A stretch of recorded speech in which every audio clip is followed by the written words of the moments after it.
Candidate for Congress Stephanie Shaheen is reacting to reports this week about her father, DNC committeeman Billy Shaheen, being put on a watch list and subject to additional scrutiny at airports in 2023. You're close to your parents. When this was happening to him, what was the conversation?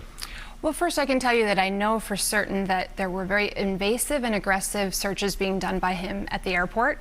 I know that the Senate office has answered a lot of the questions about this in the last couple days, and certainly there was an inquiry as to why this was happening. It had to be a misunderstanding, frankly. My father is a veteran. He served as a captain in the Army. He served as a U.S. attorney. He served as a longstanding lawyer. He was a judge for 17 years. So, there was clearly a misunderstanding, and they were trying to get to the bottom of it. The Department of Homeland Security says when Senator Jeanne Shaheen reached out to TSA, her husband was removed from the watch list. The contact that Senator Shaheen had with DHS, in your opinion, was that an appropriate use of her power? I know that those questions have been asked of the Senate office. I know she was inquiring as to what was going on and trying to get to the bottom of the misunderstanding. Stephanie Shaheen just launched her campaign for Congress in New Hampshire's 1st District last week.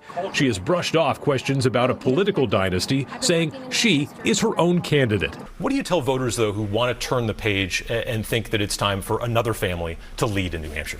Well, I think we have lots of leaders in New Hampshire, and I think that the goal is really for me to reach as many voters as I can.